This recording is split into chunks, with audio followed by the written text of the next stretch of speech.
मेरा सवाल जो है ये मलिक साहब साहब का, ये सऊदी अरब में होते हैं और हमारे स्टूडेंट नहीं है। इन्होंने ACCA 2013 में किया था, इनकी एज 37 है। ठीक है, मैं इनका सवाल आपका पढ़ के सुनाता हूँ। सलाम, I am ACC and already working as finance professional in Saudi Arabia. I would like to आपकी आवाज कट रही। courses offered by Al Nafi. Uh, my motive is to establish a business in emerging technologies in Middle East. With respect to my objective of business, Sir Faisal, please provide your valuable advice with regard of roadmap for establishing a business and which course should I start with. देखो भाई, तुम्हारी as भी thirty जजाकल्लाह। Seven है। इससे पहले जो आया था उसकी 35 थी। उसका 10 साल का एक्सपीरियंस है, तुम्हारा भी इतना ही कुछ एक्सपीरियंस होगा। ठीक है ना। दोनों का सिमिलर केस है। तुम भी एसीसी हो, वो भी एसीसी है। दोनों ऑन द चॉपिंग ब्लॉक हो। चॉपिंग ब्लॉक का मतलब है, ठीक है ना, तुम्हें फारिग तुम हो जाओगे, you will be replaced. Middle east में जीसीसी कंट्रीज में तुम लोग जाओ देख लो, कोई जीसीसी कंट्री के पास कोई इमिग्रेशन का रास्ता नहीं है सिवाय इसके कि तुम मिलियंस ऑफ डॉलर्स वहां लगाओ। अगर तुम्हारे मिलियंस ऑफ डॉलर्स नहीं है, मिलियंस ऑफ रियाल्स नहीं है, तो तुम कुछ नहीं कर सकते वहां पर। ठीक है ना। तुम्हारे लिए बेस्ट रास्ता जो है, जो यहाँ अकाउंटेंट्स बैठे हुए हैं, चार्टर्ड अकाउंटेंट्स हैं, ACCA हैं, ICAEW हैं, CPA हैं, उनके लिए जो बिस्मिल्लाह बेस्ट रास्ता है वो diploma in AI ops plus blockchain. बड़ी अजीब सी बात है कि आप बोलेंगे फैसल भाई आप दूसरों को ये और दूसरा बोल देते हैं, इनको ब्लॉकचेन का क्यों बोल रहे हैं? वो इसलिए कि ब्लॉकचेन एक वाहिद ऐसी टेक्नोलॉजी है जिसने जो सबसे ज्यादा डिस्रप्शन की है वो फाइनेंस इंडस्ट्री में की।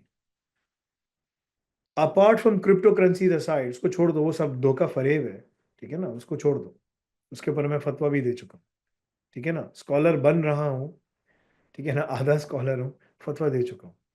इस एग्जिस्टिंग हालत में जहाँ स्पेकुलेशन गरर सब चीज़ें हैं, उससे दूर रहना चाहिए। कोई भी चीज़ करना हो ना, तो ये सोचो रसूलुल्लाह सल्लल्लाहु अलैहि वसल्लम जिंदा होते तो ये काम करते कि नहीं करते, बस तुम्हारा उसमें सब समझ आ जाएगा। ये सहाबा जिंदा होते करते कि नहीं करते, बस तुम्हें सब समझ आ जाएगा। तुम्हारा दिल तुम्हें खुद बोलेगा नहीं यार, रसूलुल्लाह सल्लल्लाहु अलैहि वसल्लम कभी ये काम नहीं करते। क्यों बोल रहा है तुम्हारा दिल? और जिसका दिल बोल रहा है कि नहीं यार वो भी ये काम करते, इसमें कूद जाते, तो वो उसके ईमान का बड़ा खतरा है। ठीक है ना।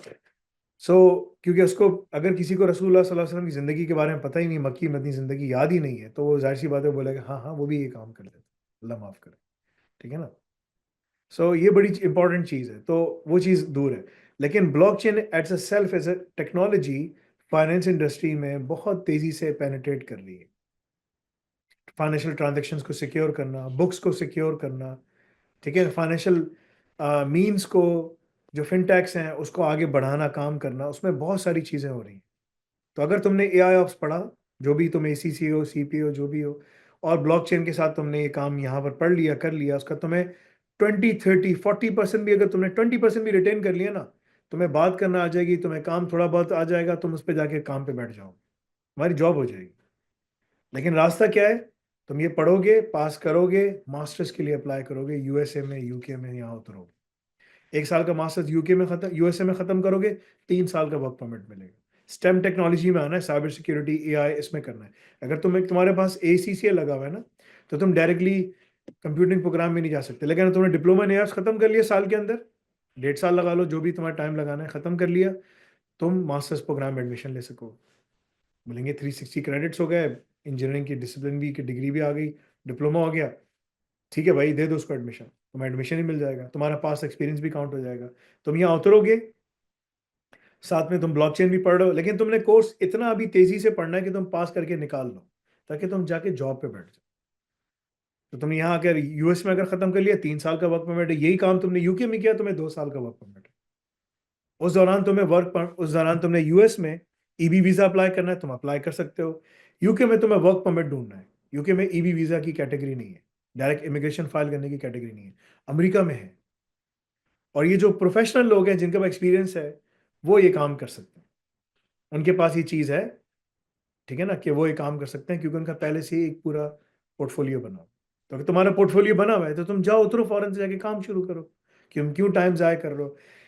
तुम्हें तेजी से कोर्स कंज्यूम करना है। तुम्हें अगर 20% भी समझ आ रहा है, तुम बोलो यार फैसल, मैंने कहा आगे आगे बढ़ो, ताकि मुझे इतनी बात करना आ जाए कि मैं बैठ जाऊंगा काम पे।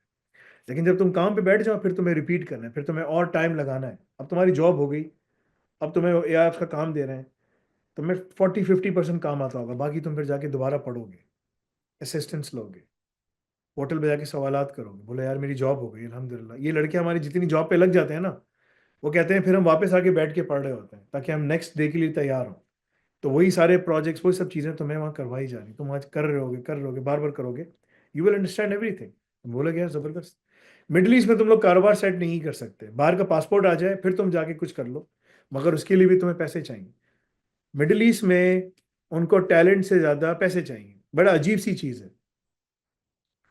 बाहर मुल्क में वो कहते हैं टैलेंट हो तुम्हारे पास, मिडल ईस्ट में जाके तुम चेक करो, एक मैंने ये प्रेजेंटेशन भी दिखाई है, एक भी ऐसी जगह नहीं है जो तुम्हारे टैलेंट पे करे। वो बादशाह के अपने हाथ में सऊदीया में, मैं जिसको दूं, बादशाह बदमाश है, ठीक है ना। सारे बादशाह, सारी रॉयल फैमिली जो मिडल ईस्ट में बैठी हुई, इन सब ने सल्तनत उस्मानिया को पीछे जाके खंजर घोंपा है, ठीक है ना। सब उसके, यानी कि अल्लाह ताला के ये वो हैं, मतलब कि सल्तनत उस्मानिया थी जैसी भी थी, गलत चीज़ें थी छोटी बहुत, वो कुछ था, लेकिन मुसलमानों की खिलाफत तो थी ना, उसको गिराया ना। एक मुसलमानों का रूल तो था ना, पूरी दुनिया में था, तो उसमें फ्रेंच और ब्रिटिश के साथ मिलकर किया है। अब ये भी गिरेंगे, ज़्यादा अरसे थोड़ी बच सकते हैं। अल्लाह ताला हर 100 साल में अपने दीन को रिवाइव करते हैं। 1924 में वो गिरी थी, 3 मार्च, इस तरह 10 मार्च समथिंग। अब इनके ऊपर आने वाले हैं, एक एक करके सब गिरेंगे। ये हाशिमी फैमिली जॉर्डन में बैठी हुई है, द हाउस ऑफ सऊद जो सऊदिया में बैठा है, सब तहीनी जो भी है, सब के सब, कतहानी फलाना फलाना जितने भी हैं, सब सब गिरेंगे, कोई भी नहीं बचेगा। अल्लाह ताला थोड़ी छोड़ेंगे इन्हें। तो ये सारी चीजें हैं। सो ये जगह रहने की नहीं है, ये टेम्पररी जगह है जहां तुम आ सकते हो, ठीक है ना, टेम्पररी। क्योंकि ये एक्सप्लोड होगी बहुत बुरे तरीके से। मिडल ईस्ट में बहुत अच्छा लग रहा है, सब कुछ है, ठीक है ना। वो नहीं है, ऐसा नहीं है, वहाँ कोई इंसाफ नहीं है, कोई चीज़ नहीं है। तुम 40 साल, 50 साल, 100 साल भी गुजार लो, तुम्हें पता है मैं सऊदीया के उसके लिए अप्लाई कर रहा हूँ, पूरे प्रोसेस से गुजर रहा हूँ अभी, बड़ा लंबा प्रोसेस है। ये जो उनका सऊदी ग्रीन कार्ड जैसे कहा जाता है, सऊदी सिटीजनशिप कार्ड, ठीक है ना, आपको वो मिल जाता है। प्रीमियम से कहते हैं, प्रीमियम रेजिडेंसी, सऊदीया प्रीमियम रेजिडेंसी, ठीक है ना। 8 लाख रियाल आपको इन्वेस्ट करने बिजनेस में आएगा, ठीक है सही। तो जो मुझे मिल रहा है, कार्ड मिल रहा है प्रीमियम रेजिडेंसी का, उसमें मैं क्या कर सकता हूँ, उसमें मैं वहाँ रह सकता हूँ, अपनी फैमिली को रख सकता हूँ। मक्के और मदीने में प्रॉपर्टी नहीं ले सकता, बाकी जहाँ प्रॉपर्टी नहीं लेनी है लो, जो कारोबार शुरू करना है करो। बहुत सारे कारोबार अगर मैं शुरू करूंगा मुझे सऊदी पार्टनर को साथ बैठाना पड़ेगा, वो तो बदमाश है, ठीक है ना। वो बिठाओ तो बदमाशी करेगा। दिस इज द प्रॉब्लम, तुम कैसे कारोबार करो।